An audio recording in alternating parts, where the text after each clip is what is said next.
Così pure le altre figure che all'interno delle strutture, ma anche fuori delle strutture, oggi operano.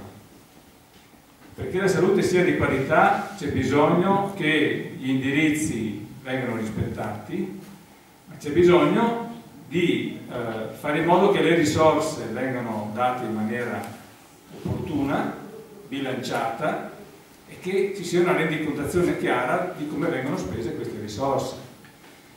Una delle parole chiave, diciamo così, no? Perché oggi si ripete spesso, è quella dei costi standard. Cioè fare in modo che i costi del servizio siano uniformi e omogenei in tutta Italia, in tutto il Veneto. E tra l'altro Zaia ne ha fatto una battaglia di questo, no, dei costi standard, quando dice che la siringa che costa 6 centesimi da noi ne costa 10 o 60 da un'altra parte, il pasto che da noi costa 8 euro, dall'altra parte costa 80 euro, eccetera, eccetera.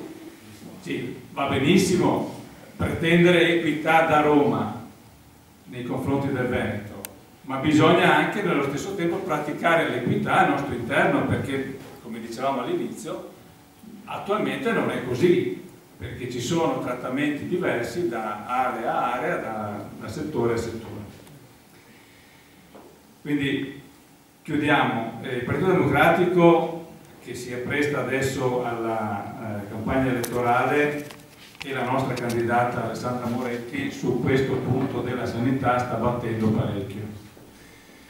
Ci sono alcune affermazioni così di carattere molto generale, tipo slogan, ce ne sono altre più puntuali che man mano stanno anche arrivando, in particolare su questa necessità di rendere omogenei e uniformi i servizi. Ecco, potevamo stasera sviluppare forse un po' meglio, ma ci sembrava opportuno restare anche sui nodi, sulle questioni territoriali e sulle domande che da parte vostra potevano essere poste.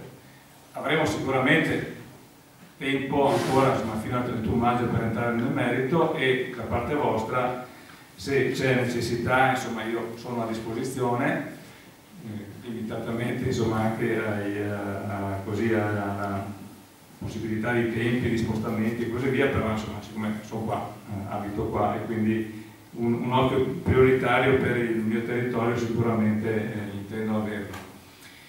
In questo lavoro, nella campagna elettorale, oltre a questo tema della salute e della sanità, toccheremo anche altri temi. Faccio la speaker, se posso, tiro quel mestiere.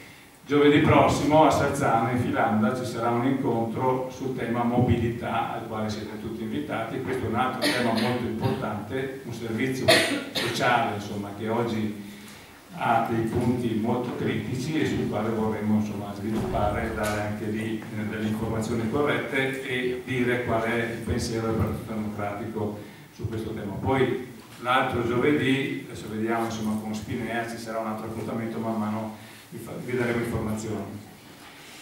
Io affronto questa campagna elettorale con l'esperienza dei 5 anni di lavoro in Consiglio.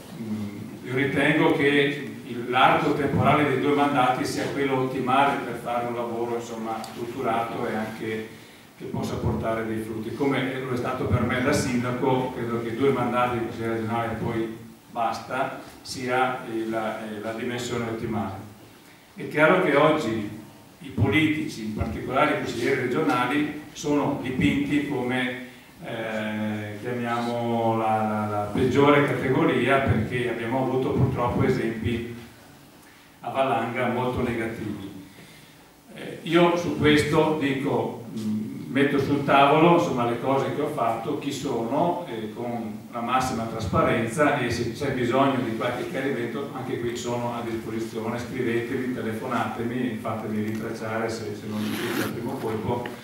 Ecco, sono a disposizione. Io ritengo per me che la politica sia un servizio, e l'ho fatto finora, insomma, a beneficio non solo di questo territorio ma di tutto il sistema. Stasera abbiamo parlato di UC13, ma abbiamo parlato anche di Veneto, perché se le cose non funzionano qui è chiaro che c'è un motivo di carattere generale, viceversa non possiamo pensare che i problemi siano provocati da una situazione contingente, c'è un problema di organizzazione generale sul quale dobbiamo uniformarci.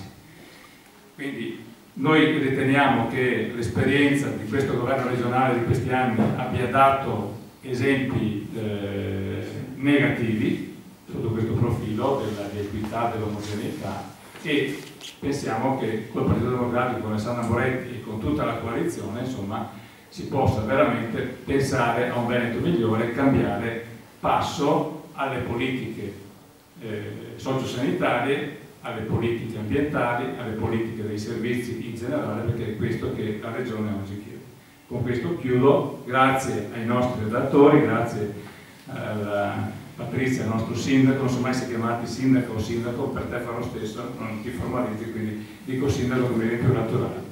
Grazie a tutti voi e buona campagna elettorale.